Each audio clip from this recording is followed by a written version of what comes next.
Selamat malam. Kelanjutan penanganan dugaan korupsi dan tindak pidana pencucian uang terhadap ex-Jampitsus Febri Adriansah memasuki babak baru.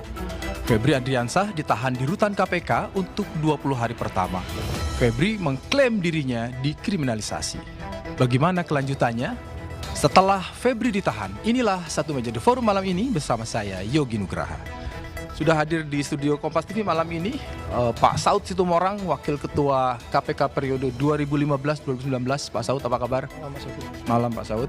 Ada juga Ibu Yenti Garnasi, pakar hukum tindak pidana pencucian uang. Bu Yenti, apa kabar? Masih semangat? Semangat. Dengan berbagai macam kasus yang patut dikomentar dan diawasi? Ya, semangat. Walaupun sangat sedih ya. Ada juga Febri Diansah, ini beberapa hari belakangan ini jadi pembicaraan publik, tapi ya memang begitulah sosok yang kemudian ada di dua kutub berbeda. Sekarang ada di kuasa hukum ex-Jampitsus Febri Adriansah. Bung Febri, apa kabar? Baik, alhamdulillah. Selamat malam. Oke, selamat malam. Saya langsung ke Bung Febri ya. Tadi saya membuka dengan kalimat bahwa jadi perbicaraan, ada pro, ada kontra, itu haknya Bung Febri. Tetapi yang ingin saya tanyakan adalah ketika muncul kasus ini, sekelas Hotman Paris, pengacara senior aja mengundurkan diri, meskipun alasannya sakit gitu. Nah, lalu kira-kira saya ingin tahu apa sebetulnya yang membuat Anda menerima kasus ini? Atau bahkan ada yang celetukan di redaksi itu, oh jangan-jangan kan udah dengar bahwa Febri Adriansah ini adalah satu andalan presiden seperti disampaikan oleh pengacara sebelumnya. Dalam pikiran saya ketika ada salah satu kolega datang hari itu dan diskusi, pikiran saya sederhana, saya advokat. Dan saya paham betul tugas advokat itu dalam memberikan pendampingan hukum dan membela hak-hak itu nggak membedakan orang. Itu yang pertama. Dan yang kedua, setiap orang punya hak untuk dibela. Ya. Jadi yang dibela bukan berarti membenarkan kalau ada perbuatan yang keliru. Ya. Tapi yang dibela adalah betul-betul haknya. Misalnya nih, ketika seseorang menjadi tersangka, maka yang dibela adalah hak-haknya yang diatur di Kitab Undang-Undang Hukum Acara Pidana. Ada banyak hak-haknya dan upaya hukum yang bisa dia lakukan. Tapi permintaan Pak FA pada saat itu ke saya setelah bertemu langsung sekitar Kamis malam itu sederhana saja. Mas Febri, saya minta tolong bantu saya jernihkan hukumnya. Bantu saya untuk mengklirkan fakta-fakta hukumnya, karena sekarang ini campur aduk nih, fakta, asumsi, dan bahkan hari-hari ini banyak hoax ya yang beredar. Bantu saya untuk jernihkan hukumnya, fokus saja pada pokok perkaranya yang disangkakan oleh Kejaksaan Agung saat ini. Sesederhana itu sebenarnya permintaannya. Dan sebagai advokat, saya pikir itu tugas saya untuk mendampingi. Dan advokat itu adalah penegak hukum ya? Di Undang-Undang Advokat dan di KUHAP baru itu disebutkan advokat adalah penegak hukum. Negara ini kan begitu kuat ya. Dengan segala bangunan, dengan segala sumber dayanya, dengan segala kekuatan ekonominya, dia punya segalanya. Ketika negara menuduh seseorang dan seseorang itu menjadi tersangka, tersangka ini tentu tidak bisa berjuang sendiri. Di titik inilah perlu ada keseimbangan. Nah, hukum acara mengaturnya. Negara juga mengatur pihak yang bisa memberikan keseimbangan secara hukum itu adalah advokat. Dan advokat diberikan independensi untuk melakukan pembelaan itu. Mas Bung Febri, setelah ditahan di KPK, Anda kan menyampaikan sempat bertemu ya dua jam, dan kemudian kira-kira apakah setelah ditahan terus kemudian ada hal yang baru yang disampaikan? Kalau di awal kan hari sebelum ditahan kan menjelaskan untuk dikelirkan kasusnya. Tapi setelah bertemu itu ada hal-hal yang kira-kira signifikan disampaikan oleh ex-Jampitsus? Hari Jumat itu, hari Senin ya, penahanan mulai Jumat, kemudian Senin saya baru bisa ketemu karena di KPK kan aturannya cukup ketat ya. Di rutan KPK tuh ada masa yang nggak boleh dikunjungi oleh siapapun, oleh keluarga, apalagi oleh penasihat hukum atau advokat itu 3 hari. Jadi baru Senin jam 2 saya ketemu, sama dengan jadwal yang lain. Jadi ketika advokat lain mengunjungi kliennya, pada saat itulah kami ketemu. Kami banyak diskusi tentang pokok perkara. Pokok perkara. Jadi substansi hukumnya yang memang dibahas, meskipun di sela itu ada juga pembahasan tentang situasi di dalam rutan, misalnya pagi sarapan bersama begitu ya. Dan itu kalau nggak salah penghuni keluarga rutan sudah lain. mulai menjenguk ya? Keluarga. Paginya keluarga sudah boleh jam Sudah mulai menjenguk. 10 seingat saya. Oke. Jam 10 atau jam 9 sampai dengan jam 12. Jadi hari Senin itu memang sudah boleh bertatap muka. Oke. Saya ke Pak Saud. Pak Saud, seminggu lalu di forum yang sama di satu meja Anda mengatakan bahwa kasus ini harus diambil alih oleh KPK. Tapi kan pelaksanaannya tetap di Kejaksaan Agung, tetapi ada hal yang saya bilang masuk babak baru, ditahan, dititipkan di rutan KPK, dan menurut jubir KPK itu hal yang lumrah, biasa saja. Anda melihat apakah ini akan ada sinyal bahwa simbol secara tidak langsung akan ada supervisi dari KPK, akan ada kerjasama antara Kejaksaan dengan KPK terhadap kasus ini, atau Anda punya pendapat lain soal? Ya, saya masih tetap ngotot mengatakan bahwa kasus ini baru 2 cm per hari ini. Kenapa 2 cm? Setelah ditahan, Ya, masih 2 cm Tetap 2 cm. kedalamannya. Kalau dari, Anda mau bilang bahwa belum ada kemajuan signifikan? ya karena dugaan saya itu kedalamannya bisa sampai 100 meter lebar dan dalamannya. Nah, mudah-mudahan Febri di sana ya, Febri ditahan, Febri datang ini ya bisa membuat itu menjadi lebih terang gitu. Dalam pikiran saya, dia kan penegak hukum juga gitu. Ya. Ngapain juga ngebela orang yang memang udah jelas salah lah gitu ya kan. Cuman maksud saya kalau kita nggak ngapain memang tugas dia begitu gitu. Jadi maksud saya apakah nanti kedalaman bisa digali terus kemudian KPK bisa meyakinkan sehingga ketemu angka ratusan meter. Ya kita kan belum cerita banyak orang-orang di sekitarnya. Hitungan saya lebih 50 orang tuh. Lebih dari 50. Kalau kita mau urut-urut ya. Kalau mau dibongkar semua. Iya, iya. By common sense, saya belum baca lembar penyidikan ya. By common sense saja itu udah melebihi dari perusahaannya, lebih dari 30 disebutnya. Saya juga belum lihat gitu ya. Tapi maksud saya gini, kalau kemudian KPK bisa nanti menjadi bagian dari trigger mechanism karena dijamin oleh pasal 10A undang-undang itu bahwa dia akan menggunakan wewenangnya. Dalam beberapa hal saya katakan orang yang nggak menggunakan wewenangnya itu orang yang sangat jahat. Karena dia punya wewenang di pasal 10.2 itu. Bagaimana bisa mersupersisi itu. Ya. Jadi saya berharap bahwa kemudian kalau KPK masuk ke detail-detail nanti dalam hal punya formil material, dalam hal ini ada supervisi yang lebih detail untuk kemudian membuka itu lebih dalam, itu akan lebih diharapkan. Pak Saud, saya mau minta pendapat Anda. Jamwas Rudi Margono itu mengatakan bahwa salah satu alasan ex-Jampisus itu ditahan di KPK adalah alasan keamanan.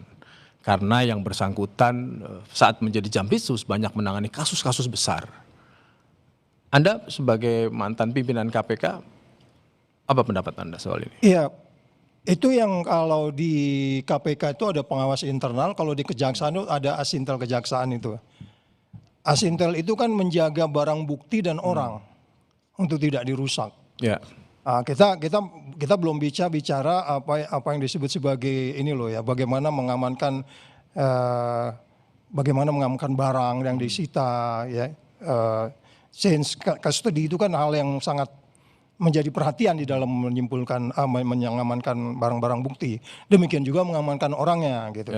Ya kalau orangnya kemudian terjadi sesuatu bagaimana gitu ya. Di KPK itu 24 jam itu kita bisa memantau. Di meja pimpinan itu ada layar yang bisa kita ngelihat ngapain dia. Kecuali kamar mandi nggak bisa terjadi kita di lihat. rutan lain ya? Di Ya, Kejaksaan. jadi dari situ kan kita bisa lihat dia ketemu siapa dan seterusnya. Jangan lupa bahwa case ini sudah menuju kepada, kalau dalam bahasa tindak pidana pencucian uang itu kan di bagian paling atas itu kan ekonomi negara yang rusak sebenarnya dari perilaku yang FA ini. Kita harus akui banyak yang terganggu di situ. Bu Yanti gimana? Anda melihat kasus ini terutama ditahan karena alasannya adalah Jampitsus, ex-Jampitsus adalah sedang menangani atau pernah menangani kasus-kasus besar sehingga harus khusus ditempatkan di rutan KPK. Ditahan dulu jawabannya, kita akan bahas usai jeda. Tetap di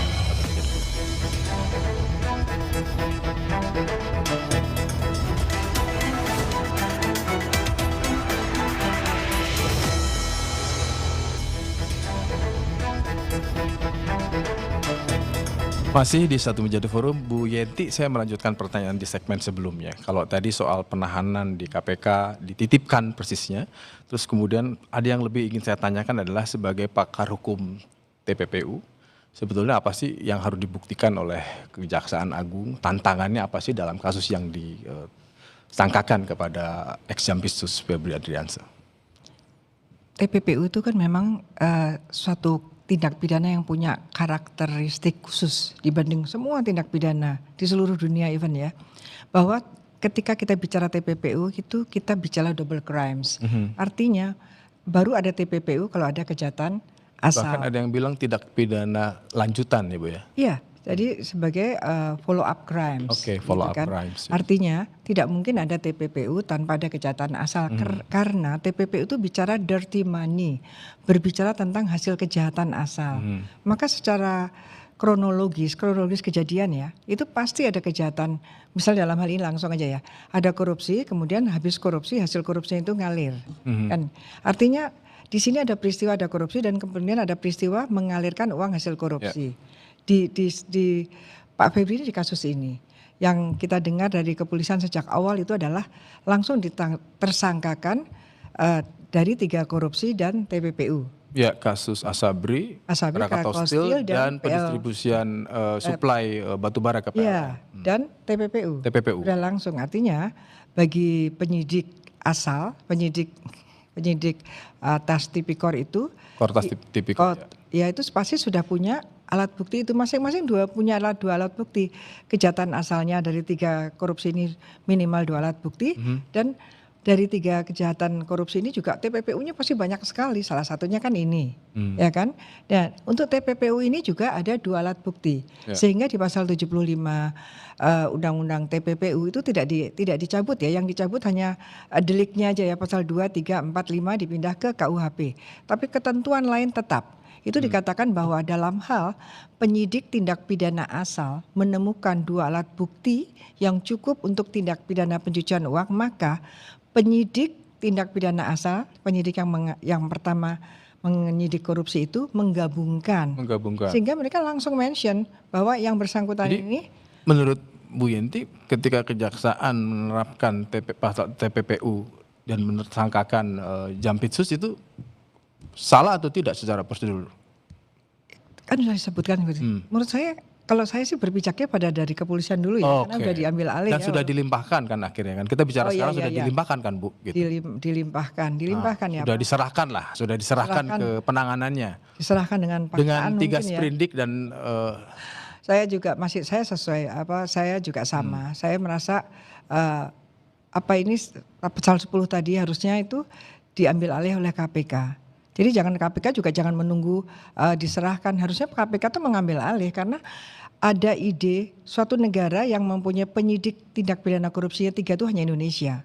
Dan itu ada badan semacam KPK itu. Itu idealnya Bu, tapi sekarang kan yang kita hadapi adalah ditangani oleh Kejaksaan Agung. Oh iya, tapi seharusnya itu kan ada ketentuan yang hanya dimiliki oleh KPK. Pasal 10 itu adalah bahwa dalam hal tertentu KPK yang sedang menangani kasus bisa menyerahkan atau KPK mengambil alih kasus yang sedang ditangani oleh 2 temannya yang tadi. Maka ketika ditanyakan kepada saya, Kejaksaan kemudian menyatakan bahwa ini sudah ada sangkaan tindak pidana korupsi dan tindak pidana TPPU karena dari tas tipikor pun sudah ada itu. Sudah ada 2. Jadi saya pikir ya tidak mungkin ya penyidik kepolisian itu penyelidikannya nggak betul-betul mendalam itu tidak mungkin. Karena mau bilang terlalu gegabah polisi. Terlalu gegabah karena ini kan dia udah tahu ya, bahkan yang mau digeledah rumah siapa, yang mau ditersangkakan siapa tuh pasti udah tahu. Dan kira-kira penyelidikannya sudah lama ya Bu? Pasti lama. Pengintaian lah bahasanya. Ya memang penyelidikan ya, karena Indonesia membedakan investigation itu antara penyelidikan dan penyidikan. Tetapi kalau negara-negara lain satu hal, investigation itu, investigator itu ya memang menyelidik dan sidik. Jadi dalam hal itu ini waktunya bisa lama ya Bu? Waktunya lama, tapi menyampaikannya waktu dinyatakan bahwa ada peristiwanya dan kemudian ada tersangkanya itu memang sudah sangat mendalam sehingga ini agak cepat. Oke. Nah, saya kira cara kerja kepolisian sudah seperti ini, dan kejaksaan awalnya kan juga masih malu-malu, Ya. nggak mau bilang begitu, belakangan bilang begitu. Oke. Kalau saya mengatakan bahwa ya memang itu yang Ya. sudah disiapkan dan sudah ada bukti. Saya ke Bung Febri. Bung Febri, klien Anda kan mengatakan pada saat mau masuk ke mobil tahanan mengatakan ini zolim, tidak pernah di Kejaksaan Agung seperti ini, belum ada bukti-bukti yang kuat untuk menetapkan tersangka, tapi dilakukan bahkan ditahan. Tapi saya ikut saja pimpinan. Gimana menurut Anda? Agar jernih, karena Ya. tugas saya kan menjernih. Iya. Agar Bahkan disebut kriminalisasi kan? Agar jernih nih hukumnya, perlu saya clearkan dulu. Sprindik yang terbit dari data yang kami dapatkan dari Kejaksaan, di Polri itu ada 3 sprindik. Ada batubara, tadi disebut Bu Yenti, yang kedua Asabri, Asabri, terkait Asabri, kemudian Krakatau Steel. Krakatau Steel. Banyak orang berpikir penetapan tersangka untuk 3 sprindik itu.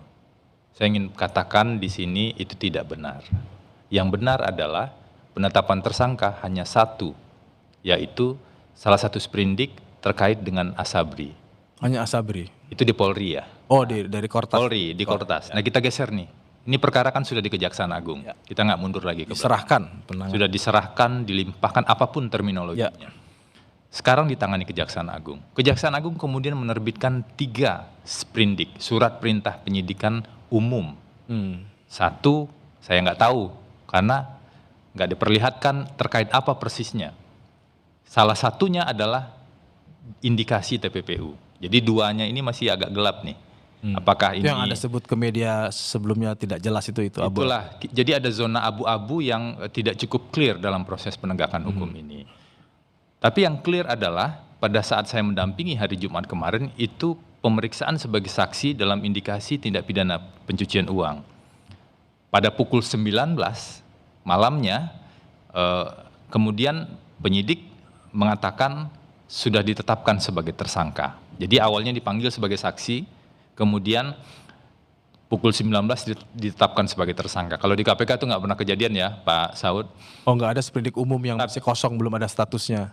Setahu saya nggak ada. Kalaupun orang dipanggil saksi, pulangnya sebagai saksi. Oke. Nggak ada di tengah-tengah kemudian jadi tersangka. Tapi oke lah, ini proses di Kejaksaan kan.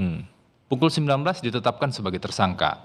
Langsung diberikan surat penahanan. Ya. Jadi informasi yang benar berdasarkan dokumen dan data adalah penetapan tersangka indikasi pencucian uang itu dilakukan oleh Kejaksaan Agung untuk 1 perkara.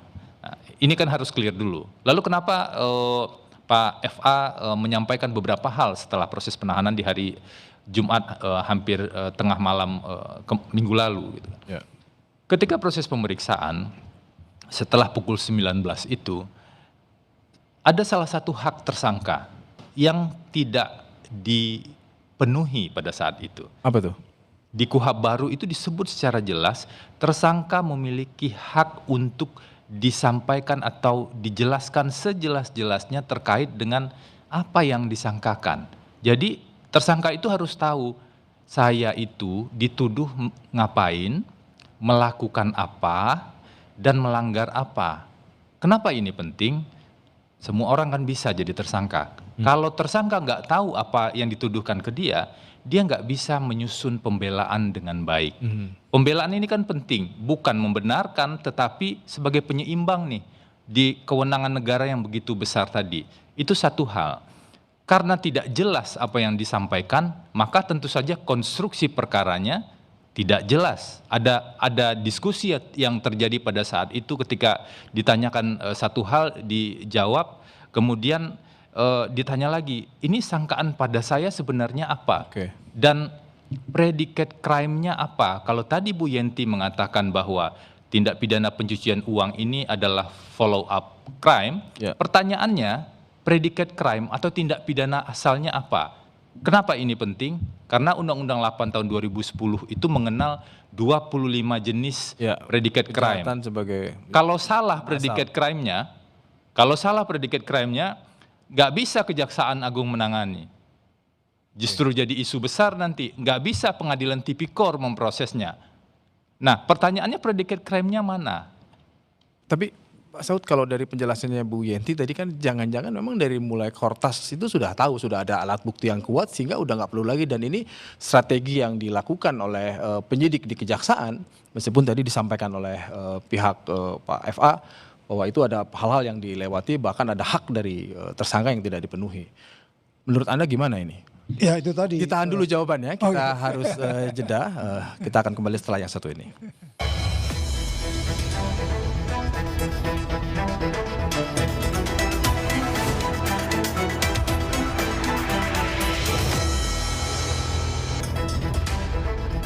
Masih di Satu Meja The Forum, saya mau ke Pak Saud. Pak Saud, ada juga yang mengomentari terkait dengan perlakuan khusus ini kepada ex-Jampitsus pada saat proses penahanan. Nggak pakai rompi, nggak diborgol. Ya ini muncullah spekulasi, oh ini memang ini akan operasi penyelamatan ditaruh di rutan KPK, terus kemudian juga penetapan TPPU juga dianggap memang lemah karena memang dari awal sudah akan bilang mana tindak pidana asalnya belum ada, dan ini akan membuat ujungnya secara hukum akan selamat. Kalau Anda sendiri melihat seperti apa? Ya tentu kita harus melihat nanti perjalanan case ini ujungnya seperti apa, itu menjadi penting. Di depan memang akan ada selalu noise, ya, akan ada selalu framing, akan ada selalu tanggapan, akan ada selalu perdebatan gitu, baik oleh katakanlah penyelidik ataupun lawyer ataupun tersangka. Itu biasa dinamika kayak begitu. Yeah. Yang tidak biasa adalah kalau umpamanya sejumlah katakanlah SOP yang tidak dipatuhi. Itu akan menimbulkan framing baru. Itu yang saya katakan kepada dia, kalau memang SOP-nya borgol, pakai rompi, ya itu dipakai. Pakai aja ya. Gitu. Oh, bisa kita bayangkan, kalaupun saya ada di sana 5 orang, saya bilang, saya satu diantaranya, yang 4 orang ini mengatakan, ya udah Pak Saud, udah kasih aja lah, yang penting nanti kan dia ini kan udah ngaku, udah pangsa bongkroan dia ini. Apalagi tersangka lainnya, Don Rito itu juga sama diberlakukan pakai borgol, pakai. Ya, itu yang saya katakan. Beda dengan yang itu yang saya katakan, kondisi di situasi hari itu kita bisa bayangkan, Pak. Orang yang sangat high profile person, aku nggak dalam posisi membela ya, tapi sedang membayangkan ucapan yang harus disampaikan, Pak hari ini Bapak kami tahan aja itu berat tuh. Bapak harus pakai rompi, Bapak harus pakai borgol, lewat di pintu depan gitu. Ini yang kemudian Anda selalu mengatakan yang paling ideal adalah ditangani KPK gitu, karena ya dari awal memang begitu, karena memang strict di sana, bahkan bisa kena komisi etik tuh. Siapa yang membawa itu? Kan prosedurnya kan harus pakai borgol dan pakai rompi gitu. Itu yang saya bilang di penegak hukum kita, itu kan selalu persoalan-persoalan bagaimana SOP itu dijalankan kan syarat dengan konflik kepentingan. Yang itu yang mungkin kita harus jaga. Dan itu mungkin Febri yang harus juga bisa men-challenge mereka. Ya kan, artinya gini loh, saya beranggap Febri sini men-challenge mereka. Ya kan? Sebagai kolega, oh iya dong, berharap. Ya karena begini, kan proses-proses seperti itu kan itu bagian dari hak dan kewajiban gitu. Itu tugasnya Febri kan di situ kan. Yang menurut saya, oke, saya yakin ketika kemudian Febri menerima kasus ini pasti udah yakin lah ini udah nggak sulit lah. Jadi saya menjelaskan ke publik aja bahwa memang pembelaan itu harus dilakukan terhadap setiap orang gitu. Kira-kira gitu, Mas. Bu Yenti melihat ada perlakuan khusus, apalagi ini kan dari awal soal TPPU ini kan masih jadi polemik gitu. Di luar juga ternyata pada saat proses penahanannya ada perlakuan yang berbeda dengan tersangka sebelumnya. Saya melihat ada perlakuan khusus ya, apapun alasannya, bahkan ketika disampaikan bahwa lupa karena sudah malam gitu ya, itu menurut saya itu fatal sekali. Karena bagaimanapun juga kejaksaan itu adalah pihak negara dan kami adalah rakyatnya. Kok bisa seperti itu? Nggak ada lah itu. Kalau Pak Febri mungkin ya, Pak Febri yang ini mungkin ada sih perang batin katanya dulu di sana. Pak Febri yang lawyer. Pak Febri yang lawyer tuh perang batin bisa jadi itu, ya udahlah itu urusannya dia ya kan, haknya. Tapi di kejaksaan lembaga itu harusnya nggak ada seperti itu. Harusnya kan kita berharap itu penegakan hukum benar-benar ditegakkan dengan tegas dan dengan supaya nggak ada persepsi integritas. Iya nggak ada. Sebenarnya ada kata yang menarik loh waktu dia menyampaikan itu. petunjuk pimpinan gitu. Dia masih merasa Jampitsus dia. Dan di akhirnya kan dia mengatakan bahwa apapun ini putusan pimpinan saya Ya, akan itu merasa dia masih satu tim. Padahal sebenarnya dia Anda membaca bahwa itu masih secara psikologis dia masih ada di dalam bagian struktur Kejaksaan Agung. Udah TSK itu kan begitu. Dia harusnya nggak bicara. Maksudnya petunjuk terserah pimpinan penegak siapa? hukum harusnya ngomong gitu. Enggak, petunjuk pimpinan. Dia merasakan gitu, tunjuk Bukan pimpinan hanya- gitu. Pimpinannya siapa? Yang ditunjukkan bukan dia, dia kan yang jadi objeknya kan, subjeknya yang menjadi ini harus ini kan pimpinan yang mengatakan itu, tapi pimpinan itu tentu menyatakan bukan kepada Pak Febri yang saat itu Bukan anak buah lagi gitu. Iya, Ya, itu maksudnya. gitu. Maksud saya gitu. Tapi Pak Febri mengomentari bahwa ini zolim, Ya. saya dikriminalisasi, tapi apapun saya akan ikuti arahan pimpinan gitu. nggak mungkin juga nggak ngikuti, bukan ya? Nah, kan kita harus Jadi nggak harus bawa terminologi kita itu harus ya? tegakkan juga, tegaskan. Kita harus sampaikan kepada masyarakat apapun ya yang namanya hukum itu ada lex dura septamen scripta. Seperti apapun beratnya hukum, ya itulah. Ayo lakukan. Itu Disinilah harus ujian dipegang kejaksaan betul-betul. Semua masyarakat pun sehingga tidak terjadi lagi seperti yang di Bali. Coba. Itu tidak boleh seperti itu. Pokoknya hukum ya hukum itu yang jadi nggak boleh. Bung Febri, boleh ada gimana pimpinan. tanggapan Anda bahwa perlakuan itu mungkin bukan keinginan Pak Febri, tapi kenyataannya dipertontonkan ke publik berbeda sekali pemandangannya, nggak pakai borgol, masih bisa komentar. Anda sendiri melihat seperti ini? Jadi yang disampaikan malam itu bukan arahan pimpinan. Bukan arahan tapi pimpinan. mematuhi keputusan pimpinan. Oke. Itu kan bisa dua hal. Satu yang patuh itu adalah jaksa-jaksa yang bertugas, patuh dengan putusan pimpinan, kemudian lakukan penahanan, begitu Menurut kan? Febri. Menurut enggak, kita lihat enggak gitu kok ngomongnya. Ada dua kemungkinan. Itu yang pertama. Menurut Pak Saud mungkin beda lagi, boleh. Gitu kan. Nah, saya mau sampaikan kemungkinan kedua. Pak Febri Ardiansah ini, Pak FA ini sudah sadar betul bahwa beliau bukan lagi Jampitsus. Dari komunikasi yang kami Oh, sudah lakukan, sadar ya? Itu sudah sadar betul, apapun latar belakangnya ya. Ya. Namun kita tahu ada praduga tak bersalah yang kemudian posisinya tetap mungkin sebagai jaksa Yes. non-aktif. Nah, jaksa itu kan tetap punya atasan kan. Ya, ya. Dan saya pikir itu penghormatan terhadap keputusan pimpinan tertinggi, dan apalagi keputusan itu pasti juga punya latar belakang kan. Penahanan di KPK agar meminimalisir potensi konflik of interest kalau ditahan di tahanan Kejaksaan Agung misalnya, atau faktor-faktor yang lain. Belum lagi KPK kan saya lihat langsung pada saat pemeriksaan itu KPK supervisi di sana. Nah, saya pikir itu. Dan yang kedua yang juga penting adalah tanpa bermaksud menafikan suara publik, karena suara publik itu tetap relevan ya dengan segala kritiknya. Sebenarnya kalau kita baca Kitab Undang-Undang Hukum Acara Pidana yang baru, ada sebuah pergeseran pemahaman tentang bagaimana hak azazi itu lebih diposisikan di tengah seperti itu. Dulu di KUHP lama mungkin paradigmanya tidak seperti yang KUHP baru. Contoh yang paling sederhana adalah, dan itu sudah dilakukan oleh KPK dalam bentuk yang lain ya, ada klausul yang tegas sekali di KUHP baru yang mengatakan bahwa dalam melakukan proses penyidikan, penyidik harus menghindari kesan adanya praduga bersalah. Nah, tapi ini kan undang-undangnya baru berlaku 2 Januari 2026. Bagaimana kita mau menerapkan ini? Nah, itu juga jadi satu isu, dan kita tahu persis di KUHP itu, hukum acara itu tidak ada satupun aturan yang mewajibkan tentang penggunaan rompi, penggunaan borgol, kecuali alasan keamanan. Nah, pertanyaannya se-urgent apa untuk alasan keamanan? Tapi yang paling kan tepat ini kan soal perlakuan. betul, saya setuju itu. Ya, Saya setuju itu yang betul, harus suara publik itu diterapkan. Iya. tidak saya nafikan. Iya. Tapi saya mencoba memberikan point of view yang lain. Boleh kan kita diskusi dengan berbagai point of view seperti itu? Oke.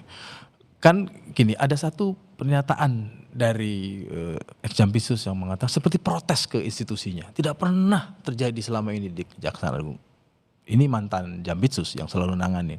Anda memang melihat bahwa ada nuansa protes atau mungkin sempat dicurhatin soal ini, atau seperti apa? Karena ada kalimat yang ini nggak pernah, tapi saya akan ikut pimpinan. Ditahan dulu jawabannya, kita akan kembali setelah yang satu ini. Tetaplah di Satu Meja The Forum.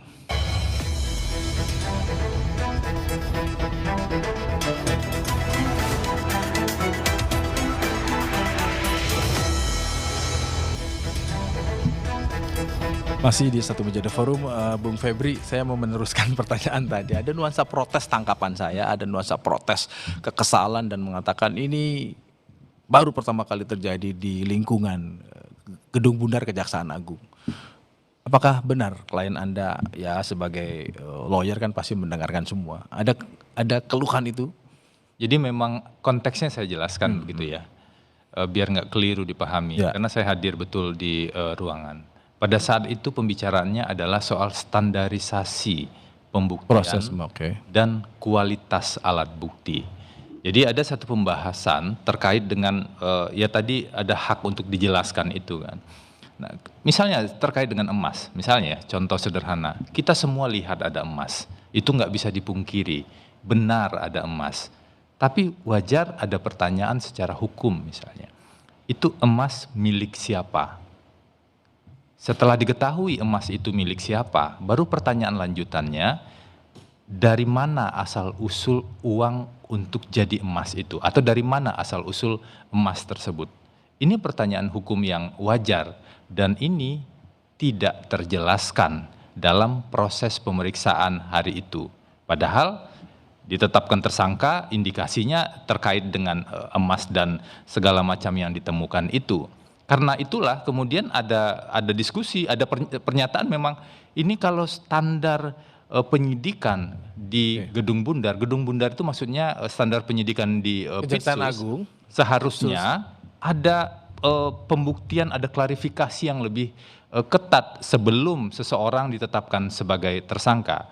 Jadi itu pandangan dari perspektif Pak FA dan kemarin terekspresikan. Jadi benar ya ada nuansa di luar ya. mempertanyakan prosedurnya itu ya. Jadi isunya adalah isu tentang kalau ini memang mau ditangani secara serius, maka kualitas bukti itu menjadi isu yang penting. Oke. Itu isu utamanya lebih ke sana. Oke. Jadi bukan protes ke institusi dan lain-lain seperti itu. Oke, saya mau ke Pak Saud. Pak Saud, di tengah kasus ini juga muncul kehebohan. Di samping memang kasusnya dianggap menjadi sorotan publik, perbincangan, ada kasus yang muncul kematian seorang pria yang menurut keterangan polisi dan keluarga mengatakan bahwa ini adalah bekerja untuk ex-Jampitsus Febri Adriansah, puluhan tahun bahkan menurut keluarganya. Di tengah muncul kasus ini, menurut Anda, apakah wajar kalau publik kemudian mengkait-kaitkan? Kenapa? Karena ini kan baru dalam proses awal, Anda bilang 20 cm, atau jangan-jangan 2 cm, atau jangan-jangan memang ini ada kaitannya, karena kan pasti akan meriksa ke orang lingkaran rumah, terus kemudian sopir dan sebagainya. Anda melihat seperti apa? Ya itu makanya di dalam penyitaan itu kita dulu pernah, saya ingat benar tahun 2018 kita di KPK memanggil kepolisian, kejaksaan, untuk menegaskan apa yang disebut the chain of custody. Chain of custody ini sering jadi masalah. Jadi bagaimana kita menyita ya. Urut-urutannya, kenapa disita, siapa yang ada di situ. Sebenarnya bisa jadi jangan-jangan ini ada kaitan dengan chain of custody yang meninggal ini. Karena dia pasti tahu dong, kunci rumah aja dia tahu tuh, kunci nomor 1, nomor 2. Siapa aja yang suka datang ke rumah. Iya, itu kaitannya dengan chain of custody. Siapa aja yang sering mengirimkan dan sebagainya. Betul. Nah, chain of custody ini menjadi bagian yang agak berbeda di KPK beda, di kepolisian beda, di kejaksaan beda. Itu kaitannya dengan Febri bilang tadi itu kan kaitannya dengan chain of custody bisa juga. saja pelakunya adalah orang-orang yang takut nanti kalau kasus ini terus diungkap, yang Anda bilang baru 2 cm akan menuju ke 100 cm akan kena, bisa saja kan. Jadi chain of custody itu kan terkait dengan barang dan orang. Siapa yang menyita, siapa yang harus tanda tangan. Kalau memang tadinya diketahui bahwa si orang ini pernah di rumah saya, dia harus dimintai keterangan juga itu. Dia harus menjelaskan di situ. Jangan-jangan dia juga sudah menjelaskan demikian banyak. Wah, ini bahaya nih orang, terlalu tahu banyak nih. Nah, kita nggak tahu siapa yang harus semua victim, kemungkinan gitu. Akan ada ya. Nah, itu yang saya bilang sebenarnya peran Jamintel tuh di situ sebenarnya. Dia melindungi barang dan orang. Sebenarnya siapa-siapa lagi yang harus diselamatkan. Ini 9 orang yang sekarang ini harus sudah tahu. Berarti terbilang terlambat kalau sampai ada seorang Karungga yang sudah puluhan tahun kemudian sampai tewas, berarti kan fungsinya Jamintel nggak ada. Oh iya, itu seharusnya harus dari pengawasan dia. Karena itu orang yang tahu persis kunci rumah disimpan di mana, bapak pulang jam berapa, kalau jalan-jalan pakai nomor mobil berapa dan seterusnya kan gitu. Kalau Bu Yenti melihat dari sisi pembuktian TPPU misalnya, karena ini kan yang ditersangkakan adalah TPPU kan, terus kemudian ada kematian, itu gimana Anda melihat? Ya, TPPU maupun korupsi itu kan pasti nomor satu itu alat bukti itu adalah saksi. Alat bukti adalah saksi. Itu adalah alat bukti terkuat itu saksi. Nah, orang-orang yang tahu itu kan kualifikasinya saksi sebetulnya. Orang-orang yang terdekat itu kan pasti jadi saksi kan, apalagi ada penempatan dan sebagainya ya, itu kan saksi. Alat bukti pertama itu tetap saksi, itu diurutkan itu bukan asal mengurutkan, itu adalah atas kekuatannya itu saksi dulu, baru keterangan ahli. Nah disitulah harus muncul pemikiran-pemikiran strategi ke depannya gimana ini, karena sudah ada seperti ini, mau tidak mau kan. Bukan sulit ya dikatakan bahwa hanya kebetulan, itu kan agak sulit juga. Dan itu tadi bisa jadi orang-orang yang di luar itu yang punya kepentingan untuk orang-orang tertentu supaya tidak ada. Maka kita mempunyai sarana tentang cegah kan. Kalau ini kan cegah ya, jangan cekal ya. Jadi cegah. Jadi kalau dalam kasus yang seperti ini di Indonesia tuh kita memberikan edukasi pada masyarakat. Itu adalah cegah. Jangan sampai orang yang mau diperiksa lari ke luar negeri, itu cegah. Kalau cekal itu misalnya di sana ada buronan apa, kita nggak mau kemasukan ini, baru kita cekal. Nah itu jadi jangan cekal itu bukan satu hal. Itu adalah cegah dan cekal. Dalam hal ini kita adalah melakukan pencegahan terhadap orang-orang dan juga nanti yang mempunyai potensi bisa ikut menggali ini. Nah ini orang. Artinya Ibu Yanti mau bilang bahwa harus hati-hati terhadap kematian ini, Karungga ini, tapi tetap harus dilihat sebagai peristiwa serius dalam konteks besar. Oh sangat serius, menurut saya kita diawali dengan sangat serius ya. Kalau pelaku kejahatan itu kita bilang mereka membangun modus-modus terus yang kadang-kadang nggak kekejar juga, kaget kan semuanya juga. Nah penegak hukum tuh harus membangun budaya, meningkatkan strateginya. Ini kan bagaimanapun juga ya sudah kecolongan lah kok sampai begini ya. Tentunya yang jadi keluarga yang bersangkutan juga akan bertanya-tanya. Dan yang lucu kan polisi mengatakan ini harus nunggu dulu keluarga. Lah justru keluarga tuh inginnya segera tahu kenapa ini sampai terjadi begini. Kadang-kadang ini sudah banyak yang blunder gini ya. Karena ya sejak awal memang agak gagap ya, karena memang ini nggak terpungkiri. Sorotan besar, ada beberapa hal yang. Ya beberapa hal, dan ini adalah pejabat tertinggi untuk urusan substansi penegakan korupsi di Indonesia. Tentu saja itu akan menjadi sorotan dan juga harus kasus ini tadi Mas Febri ya, tidak mungkin lah sampai ini nggak betul-betul, pasti betul-betul, nggak mungkin nggak betul-betul. Kalau masalah terbukti apa tidak ya sudah nanti, tapi ini saya mau sudah tanyakan sangat serius. ke Bung Febri, klien Anda tahu ihwal ini? Anda pernah menyampaikan sih ke media, tapi terbaru adakah update soal Karungga ini yang disebut oleh polisi adalah pernah bekerja puluhan tahun, oleh keluarganya puluhan tahun di rumah klien Anda? Kalau saya cenderung menyarankan sebaiknya memang kita simak perkembangan resmi ya dari. Tapi belum pernah ada kepolisian. Pembicaraan ini dengan klien Anda? Kami bicara substansi. Kan saya baru sekali besuk ya, 2 jam itu waktunya kan sebenarnya kelihatannya 2 jam. Kan itu sangat padat untuk bicara aspek substansi. Kalau beliau tahu, mungkin tahu atau mungkin tidak, karena di urutan KPK itu kan ada ruangan bersama ya, ada jadwal untuk update pemberitaan dari televisi begitu ya. Dan saya datang juga setiap besuk itu saya printkan pemberitaan yang ada agar ada update begitu situasi di luar. Dan belum ada pembicaraan khusus soal itu? Tidak ada. Jadi yang ada adalah kami bahas secara substansi. Tapi perlu hati-hati begini. Kenapa saya lebih cenderung untuk kita tunggu perkembangan resmi dari pihak yang menangani? Karena biasanya dalam perkara-perkara besar yang menarik perhatian publik, itu bukan hanya perhatian publik yang jadi isu di sana, tetapi juga begitu banyak hoax dan disinformasi yang mengitari itu. Nah, tantangan kita kan memilah fakta-fakta itu secara jernih. Kita akan lanjut lagi. Lalu bagaimanakah kasus ex Jampitsus ini akan sampai di ujungnya? Satu Meja The Forum kembali sesaat lagi.